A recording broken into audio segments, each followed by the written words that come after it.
Yo. Hi, Cameron. Hey guys, how you doing? Good. How are you? Good. Um, I'm just finishing up my drink. Hold on. Yeah, no worries. What is it? Yeah, what are you drinking over there? It's an old fashioned. Oh, man, yeah. we need wine. Starting With, off. Oh, you look at know, it. refined rye. Nice. Finishing Starting, off. I love it. yeah, starting off the happy hour right. The podcast episode. You guys you guys emphasize the happy hour thing. Let me deliver this one real quick. Hold on. For sure. Yo, what's up, Cameron? Man, thanks so much for taking the time to be a part of our show. How are you doing? Yeah, I'm doing good. Thanks for having me. Good to see you guys. Yeah, before we do that, man, I just want you, Jade blanked out. I want you to just let our audience know who you are, what you do, and how long you've been doing it. Yeah, sounds great. Well, I'm Cameron Ingalls, and I am a photographer. I shoot weddings, and I've been doing that for 21 years now. I'm going on my 22nd year here in September, and Oh, wow. yeah, I love people. I'm a people person first, and that's what makes me a good photographer is my passion for people. And I also have the Wedding Standard. It's another little business I created. I don't know, over a decade ago, maybe it was 15 years ago, something like that. But it's a way for me to talk about all the amazing vendors in the area, so that my brides hire great people. This guy, man. Well, yeah, you're heavily loved in this wedding industry, so thank you. Cool. All right, man. So before we get into it, I also want to know, what are you rocking in your camera bag? I am shooting on the Canon R5. It's a mirrorless body, and then I've been a Canon guy since I started, because one of my first cameras was a Canon Rebel. Nice. And so I've just gone from Canon camera to Canon camera. It's hard to say fast. And then I just bought a new lens the other day, the 28 to 70 2.0, and it's so smooth. It's so butter. I've heard good things about that. Like, people just use that lens because it's like almost like a zoom prime. It is. It's exactly all the benefit of prime as far as the aperture, and you can zoom in, and it's great portrait lens. So I finally bit the bullet and bought it, and I've loved it. They call it a quiver killer because you don't want to use any other lens. You don't want to use your primes anymore, and that's definitely what it's become just in the short time I've been using it. And that thing's like a bazooka, that lens. My God. Yeah. It's fat. It is my gosh. It feels like a Canon. It's the most Canon camera lens I've ever owned. It's so cool, man. I shoot Sony, so I'm surprised Sony hasn't created one of those yet, which is interesting. It's all coming. Everything just keeps getting better and better. It makes my job so much easier. Even the camera has eye control, or not eye control. That was my EOS 3 back in the day. This camera has face detection and eye detection. So, if someone's walking across the scene and it focuses on their eye and face, it follows them. Like the bride walking down the aisle now is like the easiest thing in the world. It just tracks focus and makes my job so much easier. I can be more present with the people and not have to worry so much about the camera, Yeah, that's so crazy. Is that the camera where it tracks your eye too on what you're looking at? It'll focus on whatever it is you're looking at? I don't know if it does that, but it might. I just don't know because I haven't noticed that feature. But the EOS 3 back in film days used to track your eye and where you'd look. Dang. I don't know how it worked or how accurate it was, but it was the big deal when I was first getting into professional photography. That was my first professional camera. Yeah, that's so crazy. I want Sony to create the Terminator camera, and I'm going to get that thing. That's great. Dude, so for weddings, do you have any, let's get into weddings. So do you have any like routines or like special remedies you take to get yourself pumped before you start the wedding day? Oh man. No, I don't think so. I used to go, it changes. I mean, I'm doing it so long. I used to go to Jamba Juice and get a big Jamba Juice and drive to Paso or, San Ynez, wherever I'm shooting, and drink a Jamba Juice on the way. And, lately it's been, I think the thing I've realized the most is I just want to have downtime in the morning. I don't want to go surfing. I don't want to go go jog. I just want to be chilling and sitting around and just being with my family or having pancakes, whatever. So it's kind of more a rest morning because I'm thinking about it from the moment I wake up, is anticipating the day and thinking about, the people and, always with that little bit of, oh man, I really hope I deliver. I hope I can really perform and do a great job for this couple. And, it's not just the 8 hours you're shooting, it's the whole day, Yeah. So I just try to rest and be present with my family and then so that when I'm there focused on the day, that I'm completely present there and I have all the energy, that I need for the marathon. It's, 8 to 10 hours is and you don't stop until you eat dinner usually. It's a lot. Yeah. Dude, that's crazy. Yeah. What would you say? Did you do anything when you first started? Did you like have a pump up song or anything to go along with the Jamba Juice? Yeah, I wish. I'm feeling so uncool now. It would be cool. Yeah, no, I never really had a jam or anything that would just get me going. It's usually, I'd go pick up my second shooter and hang with them on the way, but nothing too crazy. Yeah, no, I think you're doing it right. Save your energy for the marathon and mentally prepare, be in the right headspace from the moment you arrive. Yeah. So, Jade's a very zen person, and I need like a pump up. I'm on your level. Okay, so what do you do, Derek? Tell me about your song. Do you got a song or a food that you eat? Dude, I'm taking Red Bulls and listening to "We Are the Champions," and I'm going. So funny. That's the way to go. Hey, keep going. I love it. And Jade, do you do anything special? Oh, I'm on your level. I'm constantly like, I'm dreaming about the day, anticipating all of the moves, all of the different things that could pivot, planning ahead. As a planner, there's a million things you got to think about, and you got to just be ready for whatever is going to go wrong or the hiccup to anticipate like a good answer. And make sure it feels like plan A if it is a plan B or C or D. And the bride doesn't feel any of the stress, Yes. Yeah, I think that word anticipate is so powerful, for wedding vendors. It's like you basically are spending the whole day hyper focused on the moment and whatever is needed to make that moment special, fabulous for the couple and the guests involved. And then you're like always anticipating what's next, what's coming up, how do we prepare for that, what could happen. And as a photographer, like it's all about anticipating the next shot, the next moment. Right. You see like the flower girl walk over to the bride and you're like, oh, there's a moment coming and I'm going to be ready for it or whatever. It's like that as a photographer, but it's probably more so as a planner. You're anticipating everything. That's wild. That's super wild. Super wild. Yeah, we both have to do a little bit of it throughout the day. I don't know how anyone does it. Your planners are just amazing. They're incredible people. So are you guys. Well, I want to know, take us back to the beginning. What inspired you first to pursue photography, like particularly in the wedding industry? Yeah, so in high school, I got into photography, got a hold of my grandpa's old camera. Ooh, I got it right here. Oh, nice. Yeah. So this is an old Contax. Oh, dang.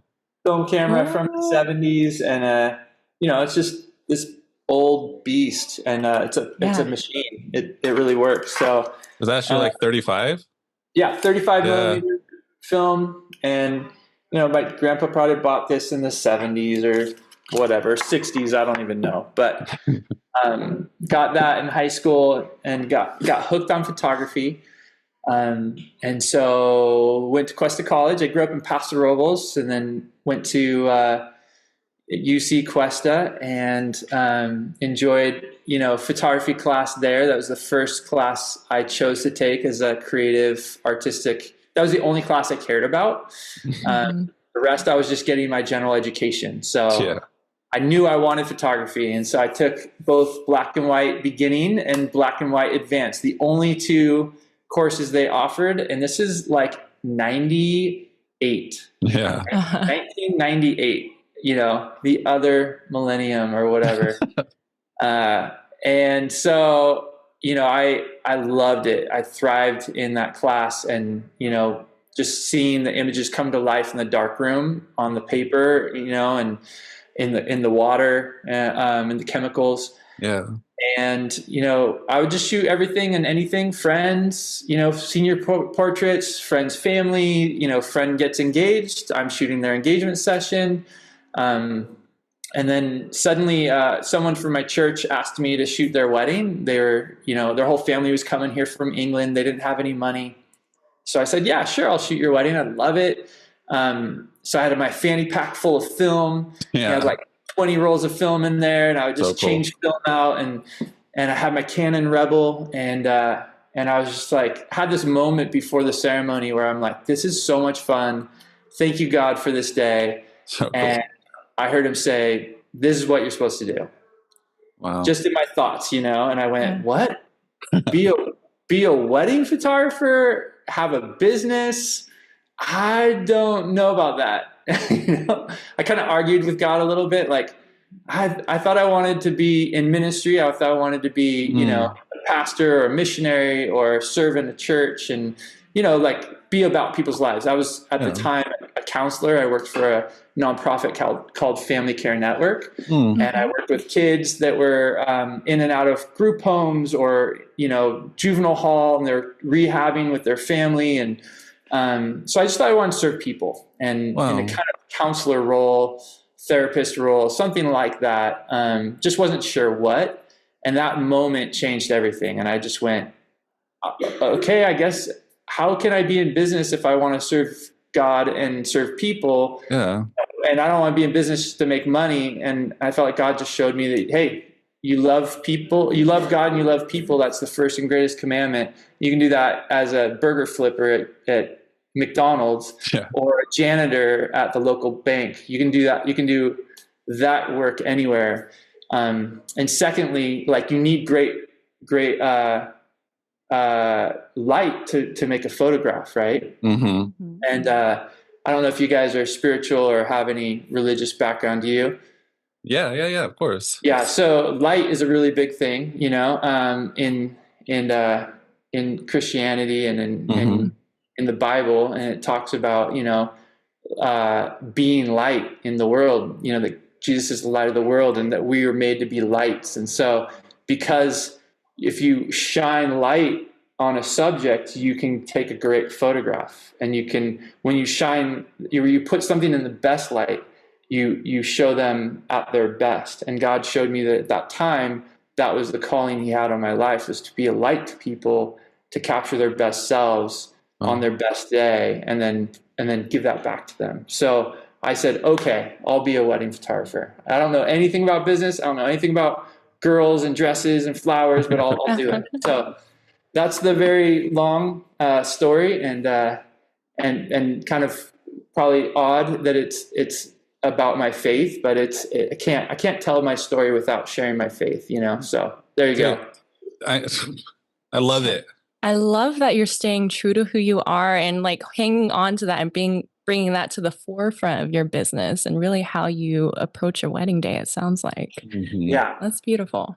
Yeah, you just love people, and you show up, and you're hyper focused and aware of what's going on, and you serve in any way possible, and they walk away with these treasured memories, and they go, wow, I can't believe how beautiful we are, or how beautiful our love is. One of the best compliments I got from a couple was when I was first starting out, and I was super insecure, super nervous, didn't know.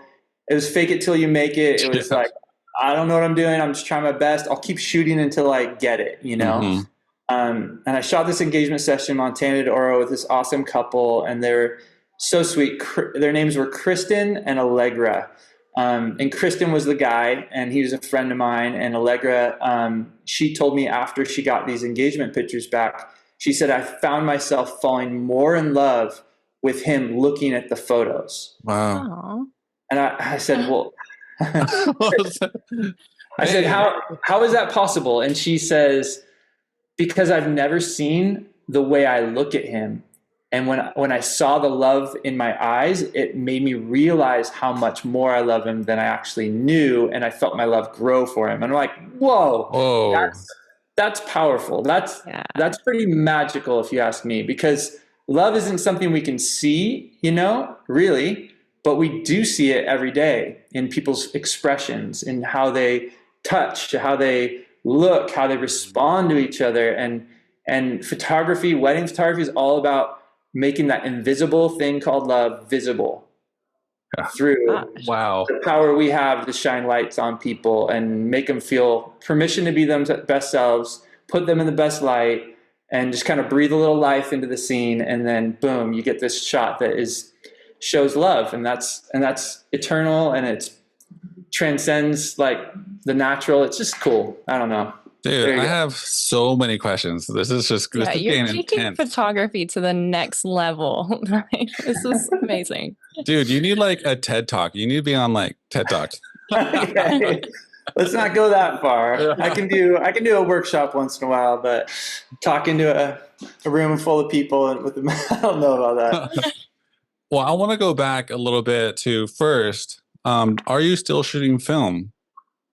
No, I am not. I did that for a few years, and this is in the digital era. Mm-hmm. I dove into that, and I have looked back. I did buy a Contax 645, which is on the shelf, but I was dabbling in that a few years ago, going, how can I, grow my value, and can film add to the value I offer couples, because there's this big wave of film photography. And my good friend Jose Villa was like, he recommended, like, if you're going to do film, just go all the way film. Don't do hybrid. And so I actually considered, I was trying to do film for a couple years, like a year or so, but I wasn't really selling it or pushing it.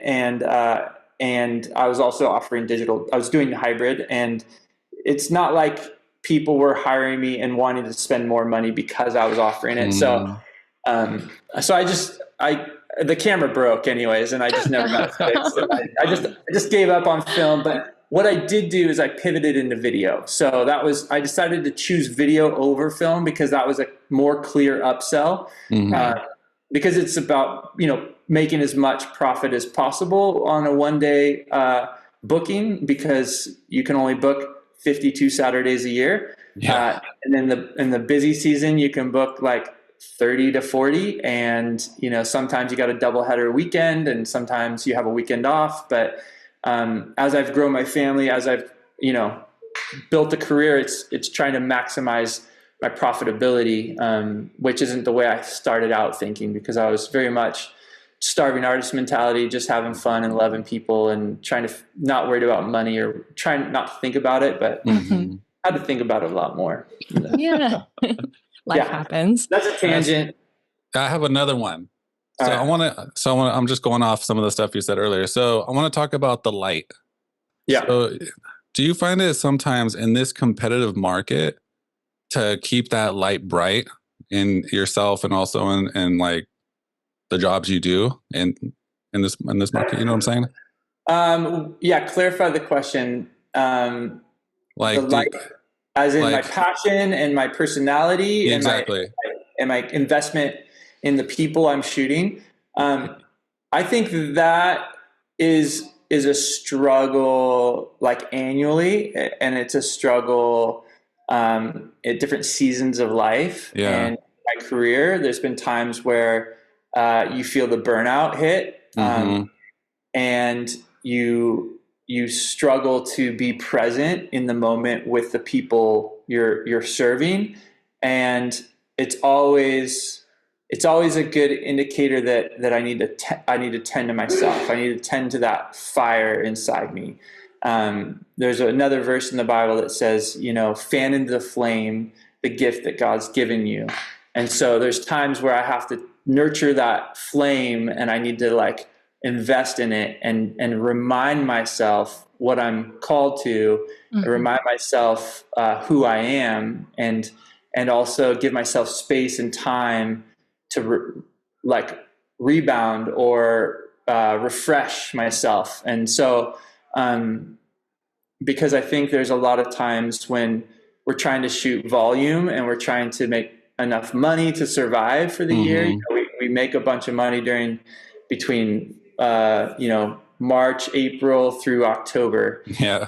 And then it's crickets. And you might get a sprinkling of jobs, you get deposits for the next season, but it can hit really hard all at once. And then you might, there's been seasons where my head's down. I've just done 18 Saturdays back to back without a break, with a couple double headers in there, and you're just tired. And then the backlog of editing and people inquiring, and, you just need to take space, refining your process so that it's the most efficient, so that you get time to rebound. So to answer your question about the flame or the light, it's so important for me to rest, and it's just important for all creatives to rest, because if you don't rest, you lose your sense of self and what you're gifted with. And because everything I want to be is present with the people I'm with, and especially when I'm got my camera and I'm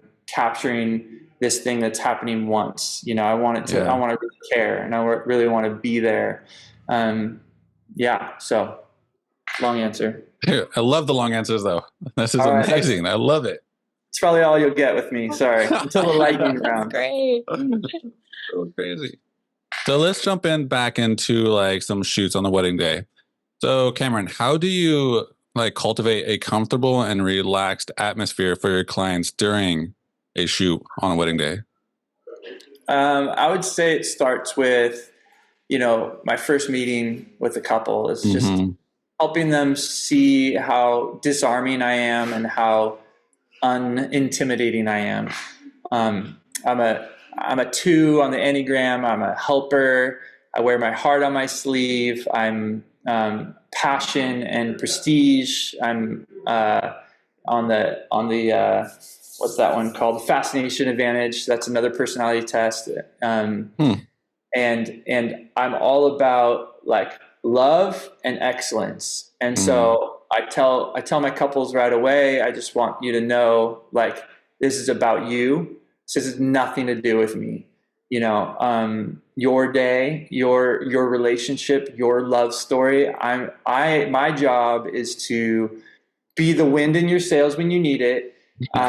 Be the shoulder to cry on when you're stressed about something, and I'm going to wipe up the mess on the floor if something gets spilled, so that you don't have to worry about it and you can be present in the moment, and I want you guys to be more present with each other than you are responding to me. So I start out in my initial consultation explaining that to people. And then engagement session, it's the best way for me to like show them how easy it is to be themselves in front of me in the camera. Because it's really intimidating when you pull out a camera and you go, show me your love, or kiss, or smile. Like, you don't want to give, direction like that. You start engaging with people and drawing them out and giving them permission to be themselves, giving them permission to feel and express those emotions and be natural. And, usually one of the two in the couple are terrified of the photography process, are intimidated about being photographed. And they say, it's funny how people all say the same things. Well, I'm not photogenic, or, my bride, she's beautiful and gorgeous. I'm not photogenic. I'm horrible in pictures. Yeah. And I'm just awkward, and I go, oh, no problem. I shoot awkward people. So that's great. and I love unphotogenic people, and I just help them see that I just want you to be yourself. And so on the wedding day, they already have a sense of who I am because I've won their trust in the engagement session. The pictures turned out better than they imagined, and they feel like they have a friend there instead of a photographer. And people come up to me at the reception, oh, how do you know the couple? You guys seem like such good friends. How long you known them? And I'm like, they just hired me, this last year. We are friends now, but like probably won't be hanging out much in the future because they live in the Bay Area or whatever. So yeah, I just make people feel like they're allowed to be themselves, and yeah, that's it. Dude, so simple but so powerful. Super powerful. I love that. And it sounds like your overall brand, like just who is like who you are. I'm curious, how does it translate? Like when you are hired for photo and video, how do you work with your team to carry that experience over to the video side of things? That's a good question. Well, the reason why I got into video was because a couple of reasons. I hit 10 years of photographing weddings, and it's like going to the same Broadway play every weekend with a different cast of characters and maybe a different venue. You know exactly what's going to happen, and and with a little slight variations and personalities, but you can anticipate, like that word I said earlier, you can anticipate most things. So to me, I started getting a little bored on the wedding day, 10 years in. I remember shooting a wedding, the Dalladé Garden, Adobe Garden in San Luis Obispo. And I was tired. I was probably sleep deprived. And, it's like so slow. How there's some weddings that just are so slow in the getting ready process. Yeah. And standing around a lot. And when I get slow, it's not good. I want to be like just moving from thing to thing. And I told my assistant, I'm like, can you just go to Sally Lou's and get me a coffee real quick? And she brought me back a coffee. But I was at this point where I needed to be on my toes a little bit more. I need to be challenged. And because my camera now also offered video capabilities, I was able to tap into that desire I had when I started to invest in video. When I started, I wanted to learn video too, but it was just two separate cameras. So I had to pick one and go with it. So 10 years in, I went, oh my gosh, my Mark IV, whatever, Mark III, I don't even know what it was at the time, but this thing does video too. So at a wedding in the Smoky Mountains of West Virginia or something, I think, or Tennessee, I don't know, somewhere out there, I was shooting a wedding, and I just flipped it to video in between shooting photos, and I just had a blast. And it was just so much more challenging to capture motion, to actually think about the motion I'm making with the camera, as well as the motion that's happening in front of me, and then the component of audio, the component of vowels overlaying, and then music. And you know how this is, Derek. It's just like building a puzzle. So on the wedding day, long answer again, I'm just going to give you every answer is going to be long. I love it. On the wedding day, I actually shoot photos, and I flip the video, and I capture video clips too. Oh, damn. My second shooter is doing video primarily, and then I'll put the lapel mic on the groom. We'll hook into the sound system to get speeches, with the DJ. But I'm the primary photographer, and he's the primary filmographer, and then we have a second shooter photography wise that only does photos. So that's how I work, as a team of 3, and that makes us a really tight team. So there's less cameras pointing at the bride and groom, and it doesn't feel like the paparazzi, and it actually allows them ability to breathe and feel more themselves and be more in the moment. So I prefer it that way. Dude, that's super interesting. Do you find it harder to get a lot of good B-roll and the main shots when it's just one other filmographer and you? No.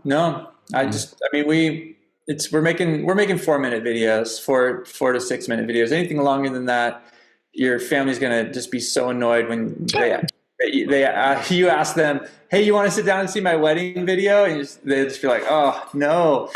So Like 12-minute videos, no one wants to see that except for just the tight family, you know? Yeah, of course. So we make these short, punchy music videos with the feel. You know, you want to really capture the feel of the day, the love of the couple, and it needs to be almost like a photo slideshow with music and audio.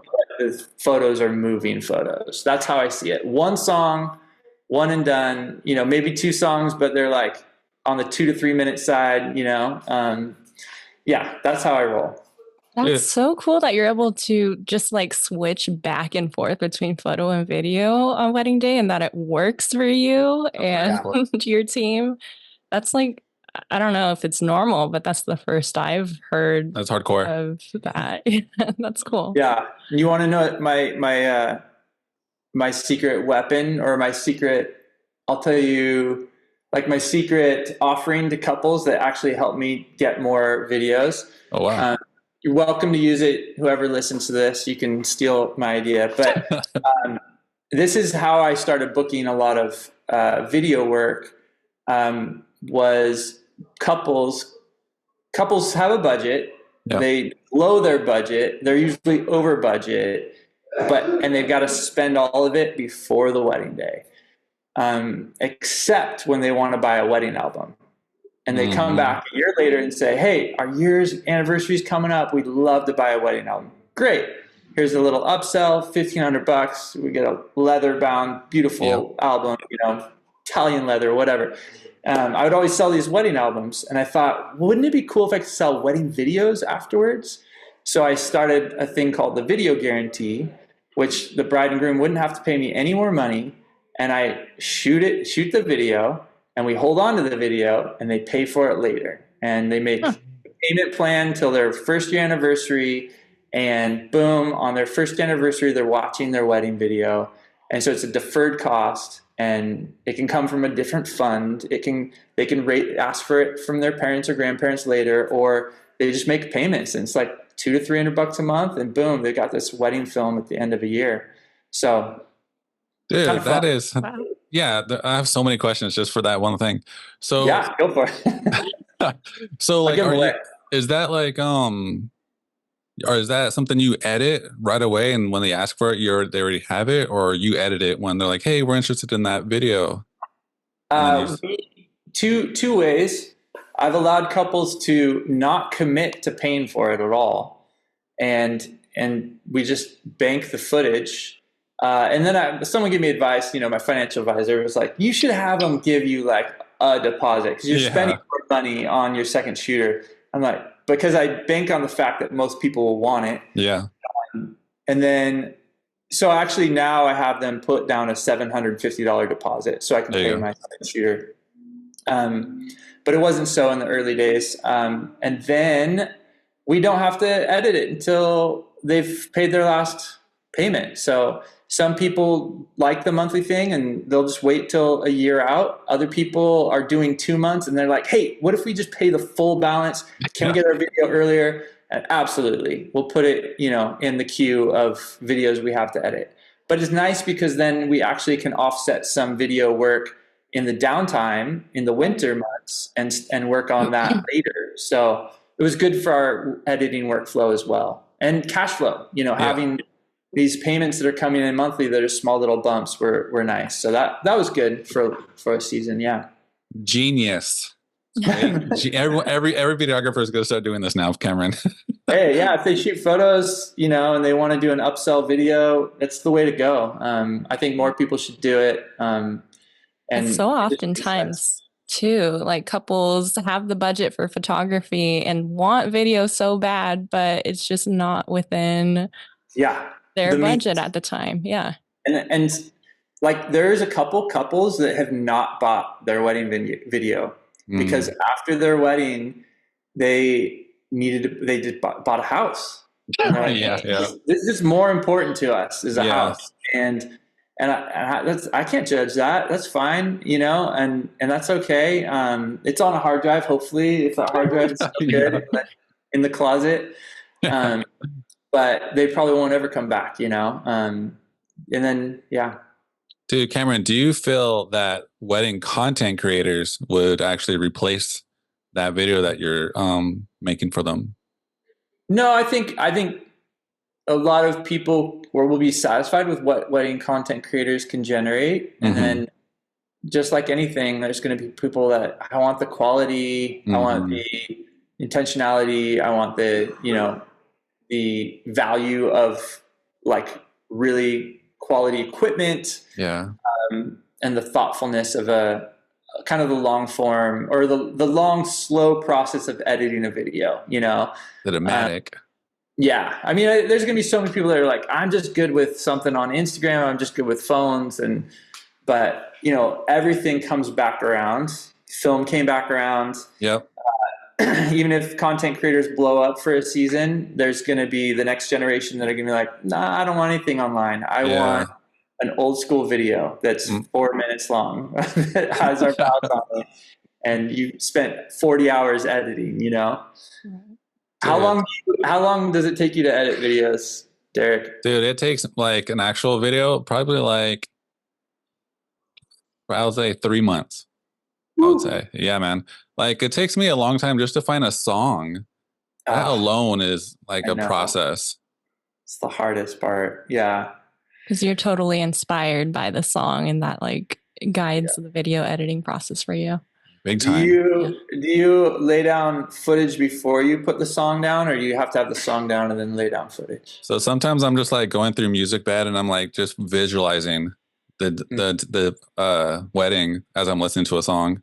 I kind of have an idea of what I want when I edit, but I'm just Yeah, visualizing it basically, and then I start to put clips down. that's cool. Really sweet. It's crazy. That's awesome.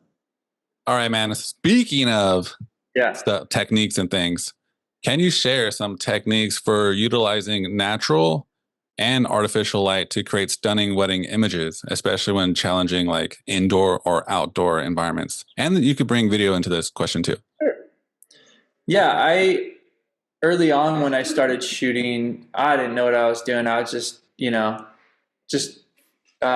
just going for it. And I remember doing this beautiful engagement session on the beach, and the couple was walking in this like thin layer of water, and it was getting the reflection and the blue skies behind them. And I Yeah. was just like so in love with these photos. I thought it was the best photos I'd ever taken. One of my first early couples, and I was showing them to someone that was a graphic designer, someone who had an artful eye, and she said, "These are great and all, but what if you use the fill flash because the shadows in their eyes, they kind of look like raccoons." Yeah. And that sentence has haunted me forever since then. I mean, I was so defeated and deflated, just thinking, oh man, I thought these were so good. And she totally pointed out like the shadow in their eyes, and that's the eyes are the window of the soul. And I've like Mhm. put those eyes in the shadow because of the lighting. And so I tried to do the fill flash. For a season, I was reflecting light into I bring an assistant and bounce light into people's faces, and they're just trying to do this. Yeah. They're squinting. And so I just didn't like any of it. I didn't like the fill flash. I didn't like the reflector. So I finally realized if I put the sun behind them and expose for the shadows, that all of a sudden their hair, is glowing. Their shoulders have a rim light. Their side of their face has a rim light. And you can catch these dust particles floating in the air. And it's all of a sudden this magical shot. And, this is before blogs. This is before wedding photography conferences. This is before there was a lot of photographers to learn from. There was like a handful of photographers in the area, and all of them were film and old school. And, I all of a sudden went backlight. That is the thing. And that's where I just like really found my voice as a photographer. It's just putting the sun behind them. I don't care about blue skies. Forget about them. I just want the glorious sun illuminating them from behind, and I get all this nice clean shadow. So I'm not a big artificial light person, although I was shooting portraits today, doing some professional headshots, and I was using another light source, a Godox, big, strobe, and I I was doing that because I wanted commercial looking photographs. So commercial is such a different world. It's about control. It's about precision. It's about this like magazine curated look. But lifestyle photography, the one that the lane that I ran down, was about natural. It was about flowing. It was about capturing the moment. You know, my tagline for my business since I started has been fall in love with the moment. And so anytime you're getting a lighting system involved, you're slowing things down, you're getting people stiff, you're losing that moment and all the magic that can happen if you're chasing the sun and chasing the moment. So I just avoided flash as much as possible, and I just used backlight and foliage, trees, foliage. Thank you. I said it wrong. Trees and backlight is my jam, Dude, I just love listening to the vendors when they describe their work, because I could already sense your passion and a sense of like who you are when you describe everything, which is love it. Sweet. Thank you. So speaking, now that we got the photo taking out of the way, let's get into your editing process, man. So can you walk us through your post-production process and how you ensure consistency with your editing style? Yeah. So, it's evolved over the years, of course, going from film where you just drop it off at a lab and pick up prints and go, that is good, throw away the bad shots, to digital and having to learn how to process raw images. And, a good friend of mine, Jeff Newsom, was getting started at the same time as me. And he would shoot weddings with me and assist me for a long time. And eventually he started shooting weddings on his own, but he was like mad scientist, like computer genius guy. And so he helped me learn how to process raw images, even though I was terrified of it. This is when you had to do it in Photoshop, and Lightroom didn't exist, and it was tedious and hard work. So that's my like back story. But now what I do is, I throw them into Lightroom. I actually cull them using Photo Mechanic. It's a little bit swifter. Pick out my best ones. About for an 8-hour wedding, you get about 100 images per hour. So 10-hour wedding, you're looking at like around 1,000 images between me and my second shooter. Throw them into Lightroom. And my same friend, Jeff Newsom, we got our start together, he developed an AI software called Impossible Things. And he also created this website called Develop, and it's DVLOP.com. Develop, yeah. And so he went around to all of his photographer friends, the famous ones that speak at WPPI and travel the world shooting. And he sells their presets. And so I actually run this AI software that he created with, like lately I've just been using this Jose Villa preset, like a Noritsu 400. And I throw it on there, and the AI will straighten an image. It'll, read that it's a face and what's the brightness need to be for that face. And it'll read that it's a dancing scene, and it'll apply that preset across those 800 or 1,000 images. And then I send a catalog file off to a guy in India named Don Raj. So I'll send it to this guy in India, and I let him do his best, and I get it back from him, and then I go over it and I fine tune it. But that saves me hours and hours and hours, because when I was first doing editing raw images using Photoshop, I would spend 20 hours on a web, easy. And now it's just a few, and so I'm super thankful for all those tools that are now here, the technologies that are now here. I mean, AI masking is insane. That just happened this last year, game changer. Yeah. But in particular, develop and Impossible Things that Jeff started has been awesome. So pretty cool that my friend is such a genius. He's really been blessing to my business all along. So little shout out to Tiff Newsom, even though he won't listen to this, but we'll get him to listen to this. Good luck. So I want to go into the AI. Do you feel like AI is going to kind of like hurt the photographer's creativity, or is it going to benefit it? I mean, it's just like any tool that humans have developed and created and used. It eliminates a lot of busy work, and it speeds the process up, and it allows them to get back to the magic of creating and being present. You know, I don't know if we were designed to sit at computers 12 hours a day, but that's what one of our occupations is. No matter if you're selling insurance or you're a photographer, a videographer, or a wedding planner, you find yourself locked into this computer. So if we can just continue to use AI technology to get us off the computer and more engaged with people doing the work of creating and connecting and making, and I think the world's going to be just such a more happy place, more balanced place. So let AI take over and be our slaves of repetition and redundancy, and let's just eliminate all that computer time and be more with people. That we'll be doing so much better as a human race, I think. Yeah, we're all really good point. We're all social beings, so we need to be socializing. Real socializing. Let's not do it through the screen. You know, I mean, it's nice that we're able to Zoom right now. This is pretty cool. Yeah.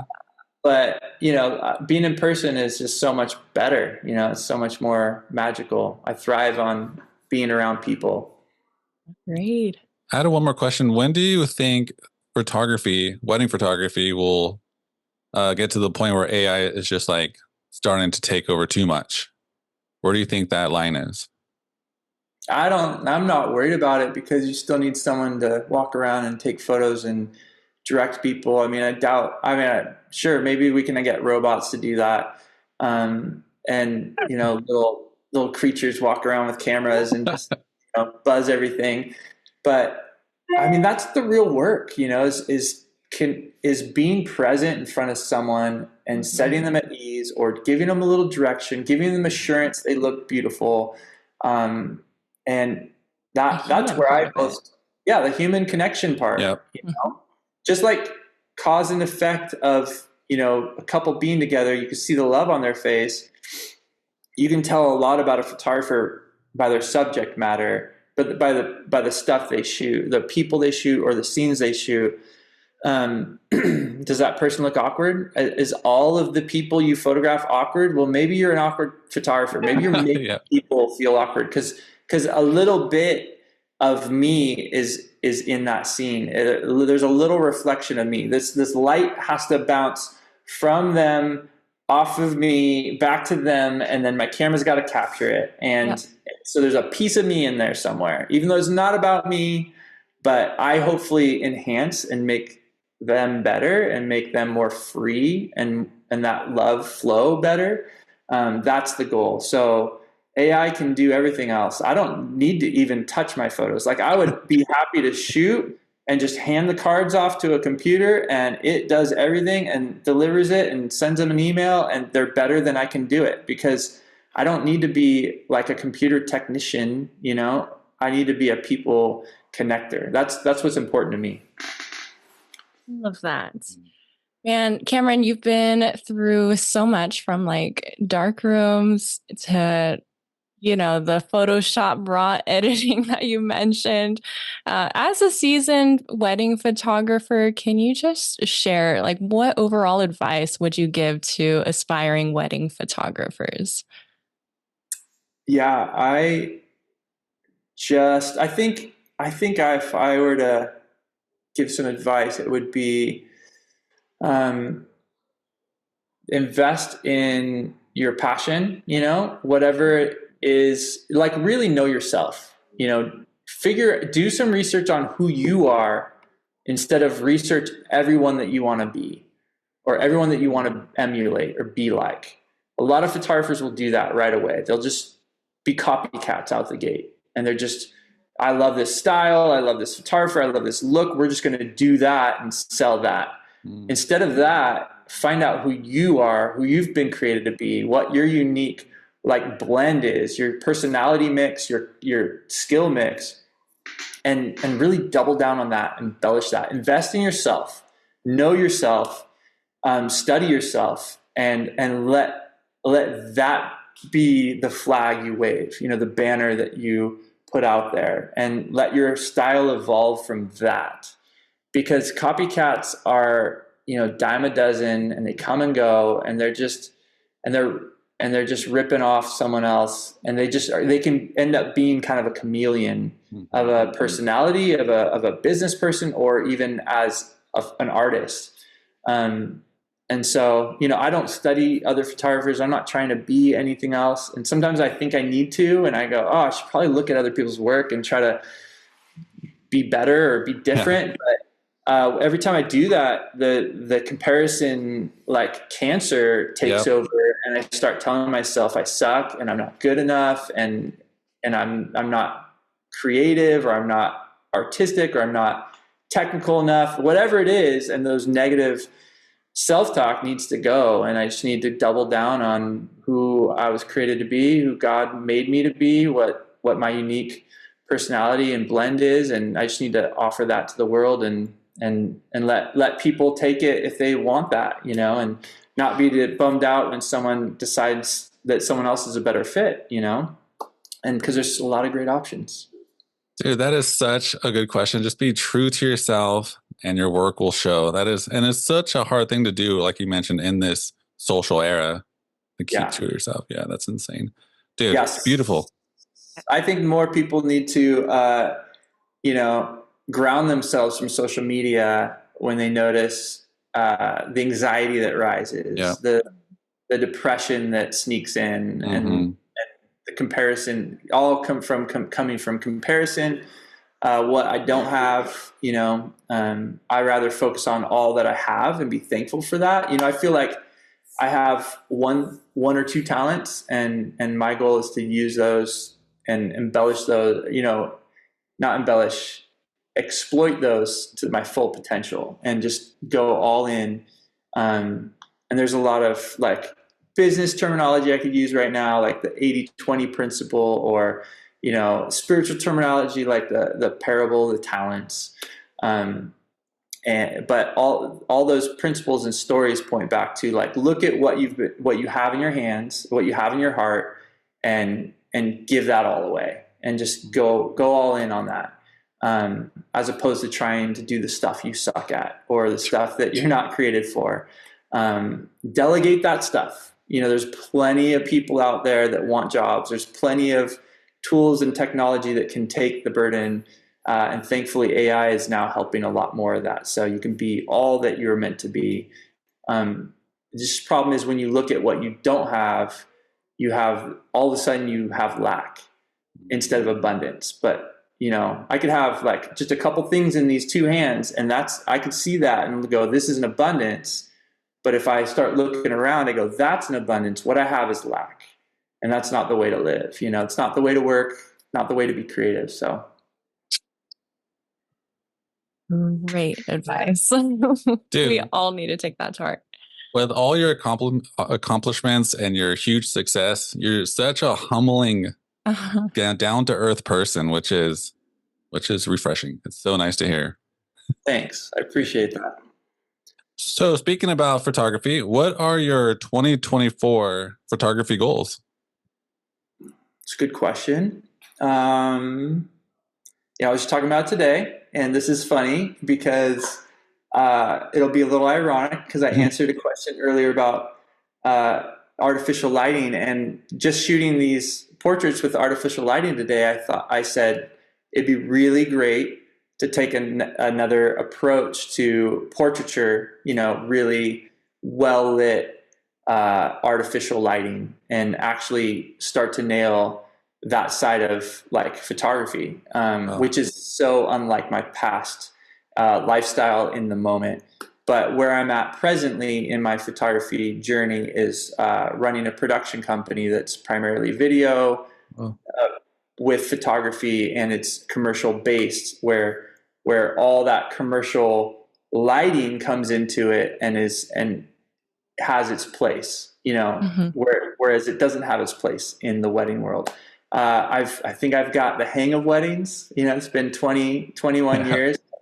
I can go shoot anyone's wedding tomorrow without knowing anything about them, and I'll probably do an amazing job. Hopefully they like that style that I have, but you know, I don't really need to, I can go into a day without knowing anything and just do a great job, you know, because I just can anticipate so many things.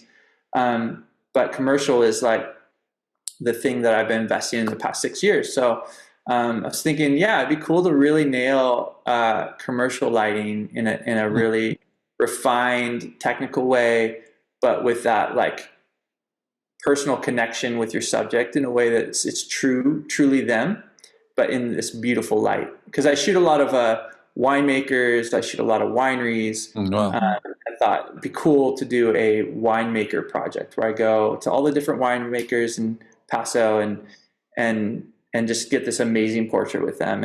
And the cool thing is I'm going to delegate the lighting because that's still not my passion. My nephew, David, who's on the other side of this wall, he was doing the lighting today for our headshot for this professional person in Paso Robles. We're at the El Agredo Hotel.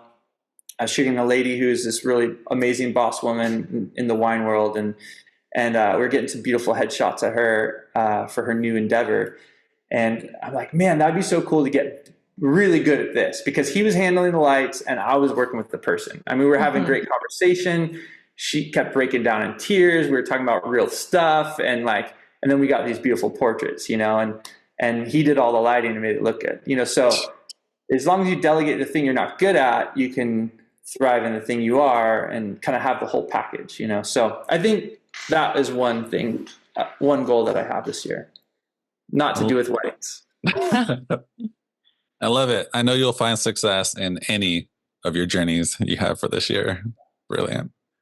Dude, so we could go on photography and videography for days, but let's get into your other baby, the wedding standard. Yeah. So as a founding member of the wedding standard, can you share some of the inspiration behind its creation and the vision you had for establishing the community of wedding professionals? Yes, absolutely. I don't know what year I started it, but it's been a long time. And it came from a little bit of frustration with the wedding industry that was at the time. In order to get weddings, you had a couple options. You advertise in a local bridal magazine. There's a couple of them. There's one called Wedding and Party, and there's Central Coast Bride. Central Coast Bride's still around. Wedding and Party was like an 8x10 magazine. And then you went to bridal fairs, and you actually had a booth. And, you know, that Central Coast Bride still does them. So in my early days, I would sit at a bridal fair and wait for brides to walk up and try to chat with them and show them my albums. And then I would go to these weddings, and there were some professionals that weren't very loving, and they weren't very excellent, and they were embarrassing. And it really, I saw it affect the bride and her joy. And I saw it impact the photos that I was getting, because she was so concerned with this thing that went wrong, or this thing, or this planner that let them down, or this venue that wouldn't allow kids into her house because she had Spanish tiles floors and she didn't want kids. So kids were sitting in a car baking in the Paso sun, waiting for this wedding to start. And, you know, just these awkward moments at weddings. And I just went, this isn't the way it should be. You know, like, this is the coolest day ever. And to see this DJ be grumpy and sharp with a couple or a guest, like, that's disappointing, you know. Like, they should be like, oh yeah, let's do this, you know, let's play that song, let's, you know, or I can't play that song because of this, I'm sorry, and be loving, you know. And so, but then there would be other wedding professionals that we just couldn't believe that they got to be at a wedding and do the thing they loved and serve the couple, and they just do it with excellence and beauty, and they'd over deliver on their promises. And I went, there is a difference.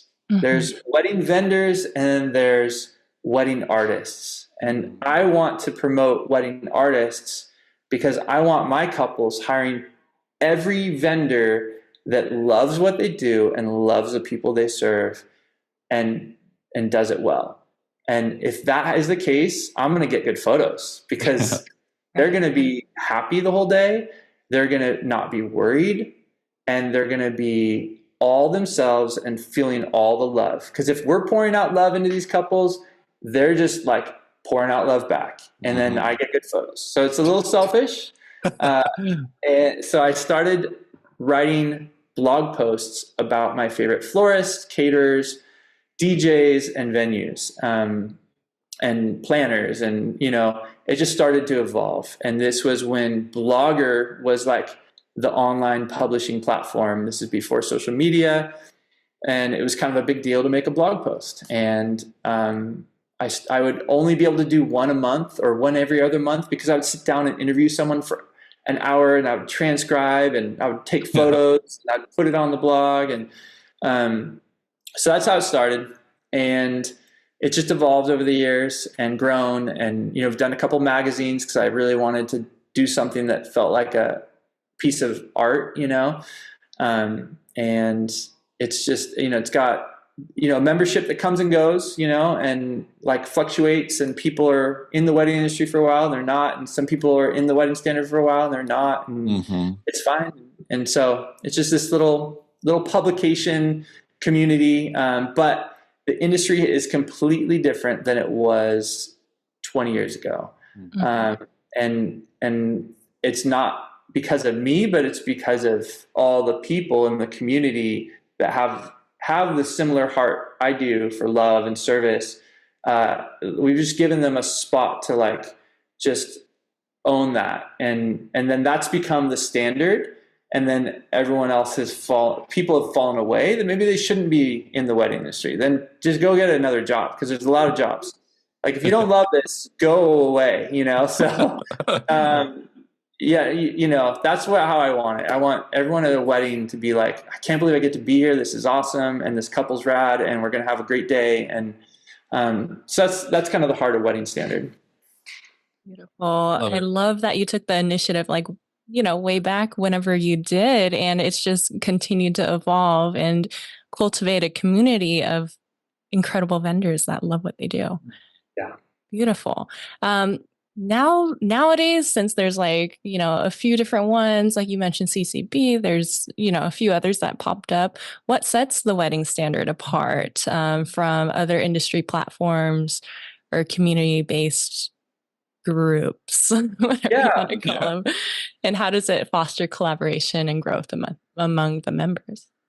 The root of it has been community, and we have done a lot of venue launches. So a lot of venues that were just getting going, we would throw their first party, and it was a labor of love. You know, a florist would spend her own money like on the flowers and the decorations and just go all out. And, you know, like every person that came in would just pour themselves into that event to show the rest of the industry, this is what I do. This is I love this, and here's my best work. It's like, instead of doing it at a bridal fair, we're doing that for each other at a wedding event. And then we're also like treating all of the vendors as guests, and the caterer would serve them. And so we get the kind of wedding level treatment that we would perform every week. We get to be guests at it. And so for a while we were doing community events, like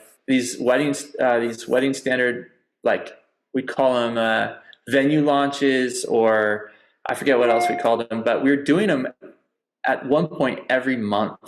It would be another big party, another big dinner, and we just go all out.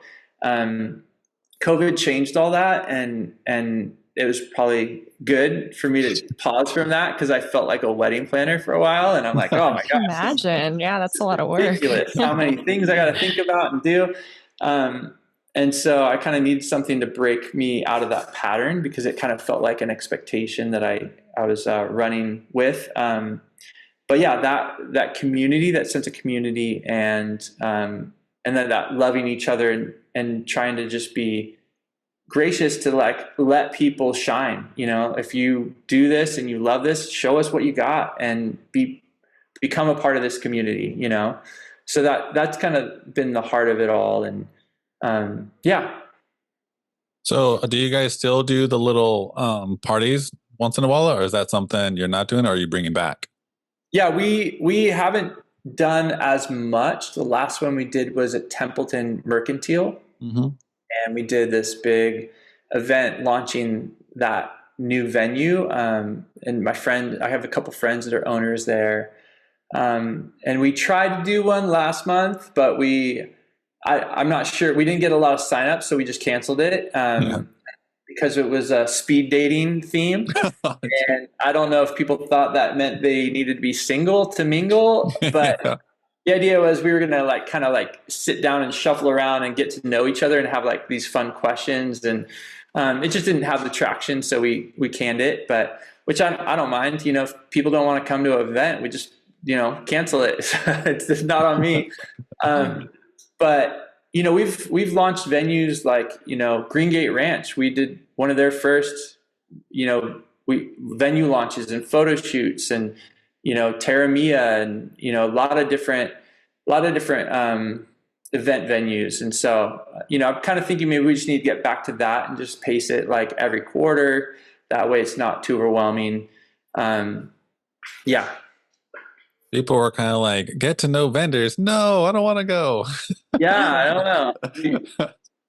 Or they thought they had to be single, and, you know, they're like, well, yeah, I don't need a boyfriend, so or girlfriend or whatever. Speed dating vendors. But it is a good idea, like the idea of, you know, shuffling around and not speed dating them, but rapid fire getting to know them. Yeah.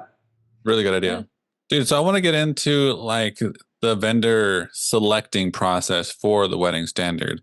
Could you shed some light on your criteria for featuring vendors and the values that guide these decisions? Yeah, absolutely. It's passion and prestige. You know, it's ironic because I did that Fascination Advantage test, and it's all about how you're the most fascinating to the world around you, how you are at your best. And my label, my archetype was called the talent. And it's what's really weird, because every time over the years people would say, wow, you're so talented, or oh my gosh, these photos are beautiful, you have such talent. And I would always say, no, I'm not talented. I just am trying my best, and I'm just getting lucky on some shots. You know, I just always poo-poo the talent comment. But then looking into who I am, it was a combination of my love, my passion for something and someone, and my prestige, I want it to be the best product, or I want it to be the best quality. I want to spend a little extra time to make it beautiful, refined, whether it's the editing process or whatever. That those two things combined form the talent. And so I'm like, wow, I can actually embrace that. And I can actually say thank you to people that say you're talented, instead of like shoving it off. And those were the two core values I had for the wedding standard: was love and excellence, passion and prestige.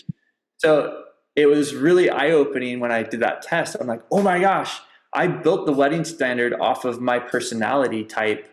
And that's what I want the wedding industry to like reflect and exemplify. So first and foremost, people that we allow to become members, we want to make sure that they are good citizens and good friendly neighbors, and, you know, good coworkers, good co-vendors, and they actually are nice to each other vendors, and they work well with planners, they work well with DJs, they are loving. Yeah. You know, they love the industry they serve in, and they love the people they serve, and they have a good reputation. They're not trying to rip people off. They're not, you know, getting drunk at the reception. You know, they're not like stealing money, you know, whatever it is. Yeah. They're not complaining. They're not being victims, you know. And then excellence. Are they doing the best work they can with what they have? And are they going the extra mile? And so those are the two qualities that are super important. And then the third is like having a good brand. Like, have you invested in your brand? Have you did you just make your website from scratch, and it's not very usable and it doesn't reflect like excellence. And an artistic quality, so it's kind of like really important to have good branding out there. But brand isn't just your website. Brand isn't your logo. Brand is all these different touch points that you leave in your wake. And do those touch points add up to a good brand, So that's kind of the couple things that we consider. This is brilliant. So from what I'm getting is that you guys are taking in people that are established and have a good, what do you call it, reputation, a good wedding, and they meet the standard of the wedding industry, it seems like, for you guys. Yeah, and it's hard because over the years when I was super involved in the wedding standard, I would actually like kind of made this rubric, and I would kind of like rate businesses based on those few things, and in order to kind of have like a way to explain to someone why I didn't allow them to become a wedding standard member, because I've said no to a lot of different businesses, because I don't just want more like dues or revenue for that business. I just want excellence, and I want good people. And sometimes it's, no, you're not ready. Like you need to get a little bit more experience because you have some bad reviews. Like we actually part of the vetting process is having other wedding standard members comment on your business. So just asking people like, what's your experience? And we'll have them like suggest people in the industry, like these people can give me reviews, and we'll reach out to them directly and have them fill out a questionnaire. And sometimes people are like, don't allow this person to be a wedding standard member. Dang. Because they do this notoriously. And they, like a catering company, they constantly are late. They constantly are not feeding people the time that they said they would. And then cocktail hour is all of a sudden 2 hours or 3 hours, or their chef isn't showing up or whatever it is. And like, I know as a photographer, that is a disastrous thing to happen on a wedding day. And it's going to throw everything off. And then I'm like at 9 o'clock going, okay, my 8 hours are up. I got to go. And the bride's like, but dancing just started. And, and it's her caterer's fault, And it's like, because she didn't have someone that had a high level of excellence or integrity. And so there's caterers that I've said no to, and it's so hard to do. Because I'm such a like people person, and I want to make everyone feel good about themselves, and anyone, like if I make you feel better than you felt before you said hi to me that day, then I feel good about who I am, because that's like really tied into my identity. But so to say to someone, sorry, you can't be a member of the wedding standard right now, and they come back, well, why? And the really awful people will just really be angry and like come back with like spite and like, well, you need to justify this, and so I've been able to say, well, it's because of some reputation things, or it's because of your website just not there. Like, you do great work. It looks like you love what you do, but you need to work on your brand. You need to work on like the look and feel, because it doesn't really align. Like, if you haven't updated your website in 10 years, that's a problem. We don't live in the 90s anymore. Like, that was fine in the 90s and early 2000s, but like now you kind of have to keep updating. You got to keep up with the times and technology. And so that's been the hardest part of the wedding standard, is being exclusive and not just being a listing that anyone can subscribe to. But it's also been what sets us apart, because brides go there knowing that everyone has that level of excellence. Some brides know that. Some brides just stumble into it and go, this looks great. They're great people. Venues know that. Some venues, especially new ones, will just hand out the wedding standard magazine as like, this is our reference list. Like, anyone on here is good, So I've just kind of tried to keep that as a priority. And because of that, it hasn't become a business that can retire me. So I'm not making bank on that business at all. So, and it's fine. But at one time I thought, maybe this is what I do when I'm too old to be a wedding photographer, or less cool, maybe I'm wedding standard guy. And then I've let that dream move on and pass me by. That's fine. I love that you're really, it's just great to hear your vetting process and like how seriously you take that on, because you are like giving the check mark and the green light saying like stamp of approval. This is the wedding standard. So it's nice that you're keeping the standard high and a great level of service and great vendors to choose from.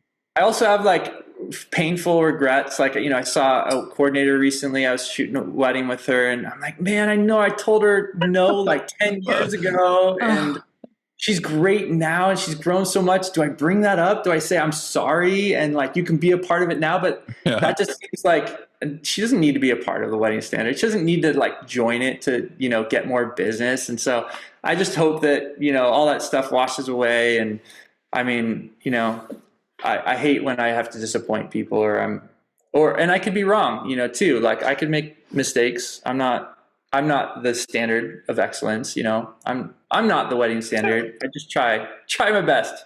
I don't know. That's so funny. I didn't think about that when you tell other vendors no, and then you go work with them at a wedding. That's especially a caterer. They're like, you don't eat today at all. Totally. And then I go, I have allergies. Can you help me? And they're like, seriously, like, no. Dude, so I want to get into another question. So what would you say the percentage of bookings from brides that your vendors get? Like what do you think the percentage is? That's like asking, hey, that's like there's a Pismo Beach billboard outside my office. It's like, how many people vacation here because they saw this Pismo Beach billboard? I can't tell you, like there's marketing is this vast landscape, and it is about investing in many different touch points of your business and promoting your brand through multiple opportunities. The people that tell their story the most often and the best win. Yeah. And if you're not telling your story, if you're not sharing who you are, if you're not putting out your brand with confidence in every possible spot you can, you don't believe in it, and you're not repping it, and you're not investing in it. And that works for a lot of people, a lot of brands. They can just glean off of like referrals, or a coordinator likes me, or a bride referred me. But like the businesses that really kill it are the ones that are like, I'm going to advertise in the wedding standard. They call it advertise. Or I'm going to be a part of the wedding standard. I'm going to advertise on the knot. I'm going to show up at this bridal fair. I'm just going to be at that cocktail hour. I'm going to be everywhere, and I'm going to make myself known because we own this space. Like this is what we do, and we're so proud of it, and we're just going to put ourselves out there. So, like how many bookings do you get from that post you did on social media yesterday? You don't know. No one knows. Like that's a great point. Yeah. So you can look at you can look at your views, like how many views were, how many impressions you had, and then you have engagement, and then you have dollars. And so that's the problem with the wedding standard, and that's a problem I've never been able to overcome, is convincing wedding standard members that there's value in just showing up and being present. Because no one goes on the wedding standard and like fills an online form out for Cameron Ingalls and goes, I'm booking you because I saw you on the wedding standard. Once in a while I'll get a referral and they'll say, I found you on the wedding standard. And then I'm talking to them on their consultation call and I go, oh yeah, I made the wedding standard for you. So you're welcome. And they go, what? And they get shocked. I'm like, yeah, I just made it for brides like you who need to find great artists. And I'm glad you're using it. Tell me what you like about it and tell me what you don't like about it. And I've tried over the years to make it the best it can be. But I think that people need to see a value in being a part of community, and they need to take every opportunity to be a part of community. And then they also need to submit their work, because we're a publishing company. I've kind of narrowed it down to, at first I'm like, oh, we're this community and we're raising the standard and we're like this esoteric thing. And then all of a sudden I go, okay, down to the basics. We're publishing content, we're publishing people's work, and we're promoting that work online on this, like these tools that we have, this technology we have, and people can take advantage of it or not. And so there's some photographers that they'll do a wave of submissions every like 4 months. They'll just submit me 3 weddings, 4 weddings. We'll publish them all because that photographer's great. And they go out on our blog, they go out on social media, and that photographer books a lot of work. And then another photographer's like, I haven't gotten any bookings from you, so I'm canceling my membership and I'm mad about it. I'm like, I'm sorry. Okay, go ahead. I don't mind. You know, you don't have to be a part of this. It's fine. So I don't try to keep anyone. I don't try to convince them there's a huge value to it. People see the value and they opt in or they don't, and it's okay. Yeah, so, I like that. So like any platform isn't the fix, the solution to your problems. You know, you got to put in the work, basically, like you're saying. I like that. Exactly. And I've told people, like, it's not my job to get you business. Like, it's your job to get you business. Like, I can only give you a platform for yourself. Just like Instagram doesn't get anyone work. Yep. They get work using that platform. So I try to see the wedding standard that way because I'm such a people person and I'm so like emotionally attuned. I would get really bummed every time someone would cancel their membership. Oh man. Oh, I failed them. I didn't get them work. I didn't like show them that, you know, and eventually I'm like, oh, that's okay. You know, I had to get over that. You know, I've grown up a lot. I'm not 20 anymore, 25 anymore. I like that. Can you share is there like a success story or like a memorable collaboration that you can share with us that emerged from the wedding standard? Like showcasing the power of the community you created and the partnership? Yeah, that's a good question. I love it. Yeah, I think there are plenty. I mean, we've done so many awesome venue launches that we've drawn, you know, like I think about All About Events, like Stephen Herring. Yeah. I don't know if you guys know the guy. Do you guys ever met him? He's amazing. The first time I met him was for his interview for the Wedding Standard. And I showed up at his warehouse, shot photos of him, shot photos of his team, and blogged about him, you know, did an interview. And you know, like he was a dude who basically was the reason why he started his business was his friend was getting married and there was a rental truck that was delivering items. And his friend said, hey, can you just be at this venue and wait for these items to show up? He was there. And the guy stumbled out of the truck, handed Steven the invoice, and like unloaded all these chairs and tables. Steven looks at the chairs and tables and goes, these are a mess. This is disgusting. Oh. And he looked at the invoice and went, this is a lot of money. And Steven just said, I can do that better. And I can do that with excellence. And he started a business. And now he has probably the biggest rental company in our county.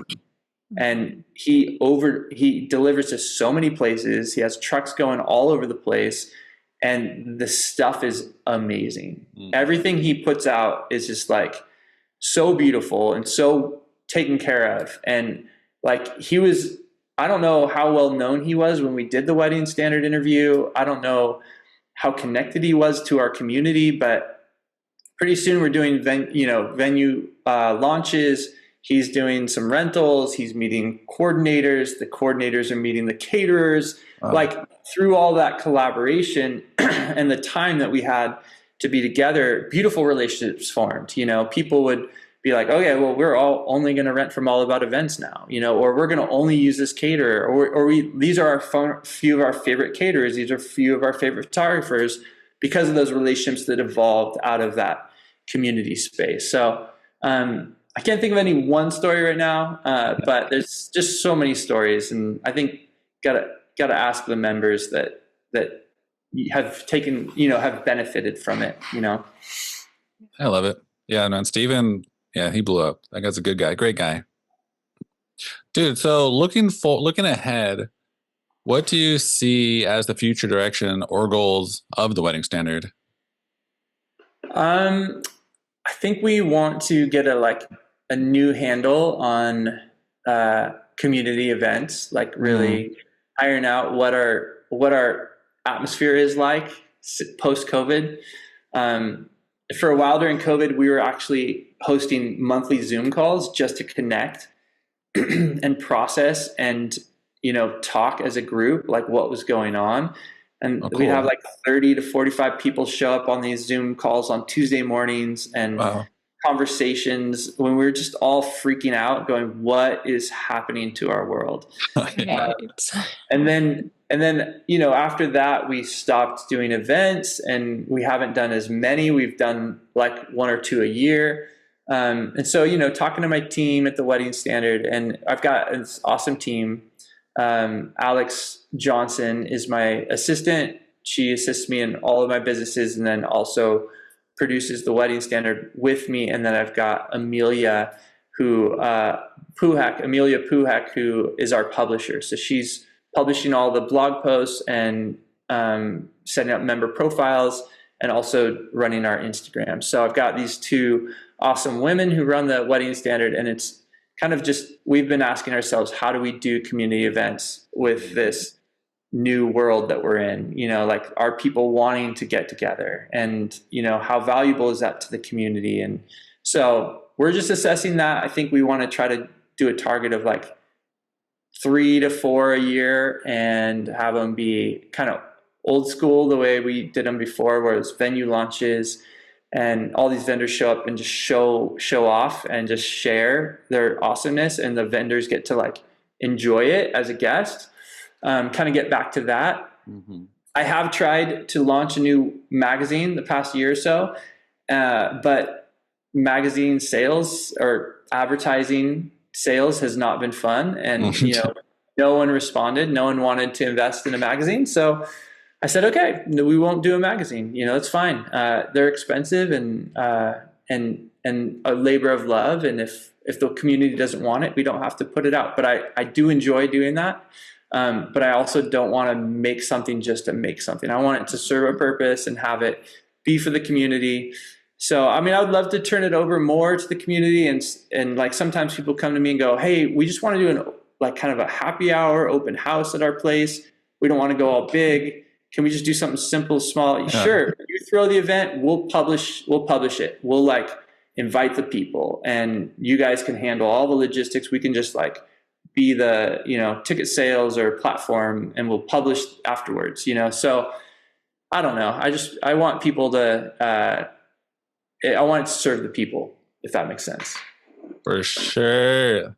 No matter what you do with the Wedding Standard, I'm sure it's going to be successful. So congrats on everything you've done with that, man. Thank you. For sure. How's that old fashioned?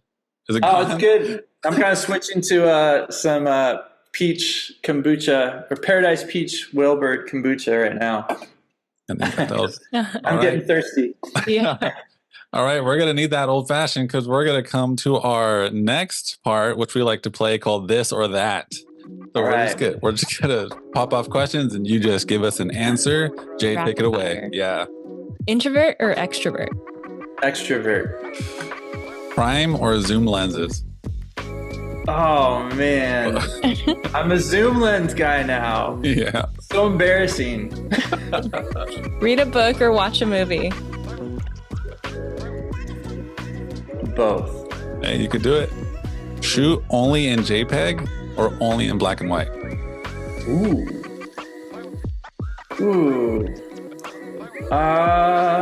Black and white? I came from a black and white background, so yeah, I'll do it black and white. All right. Coffee or energy drink? Coffee. Yes. Photograph a big wedding with nothing but drunks, or a small wedding with a bunch of babies?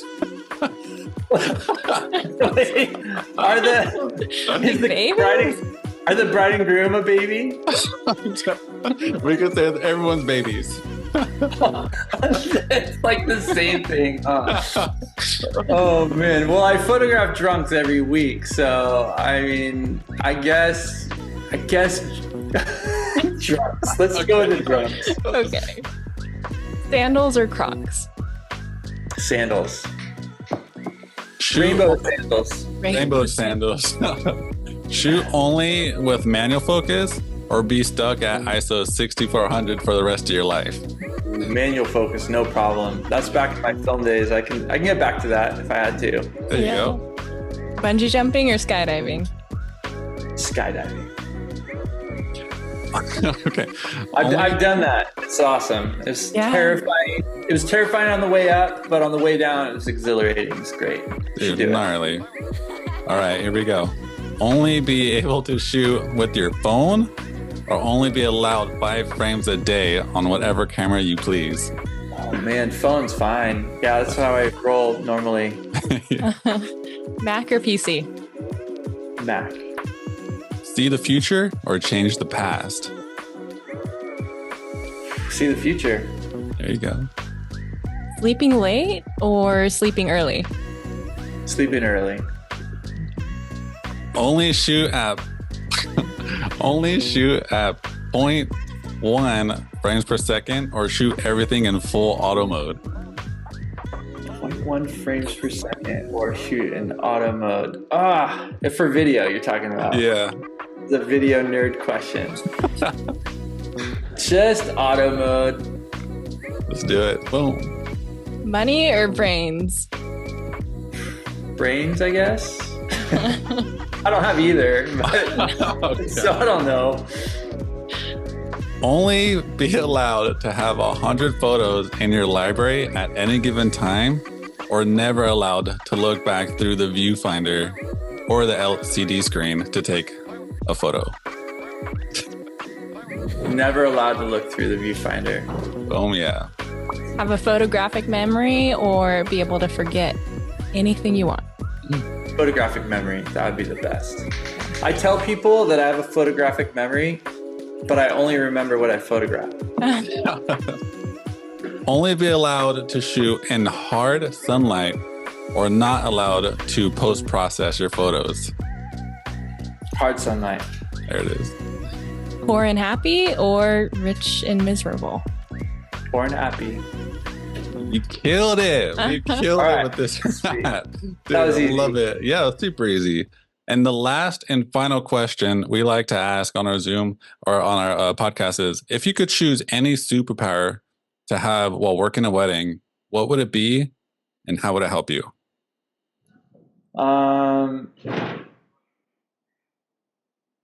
My superpower would be make people feel awesome and make them be their best selves, you know? And I think that's the superpower that I bring to every wedding. Yeah. You already have the superpower, my man. You already have it. That's the way I want to roll. All right, Cameron, before we go, can you let everyone know where they could find you?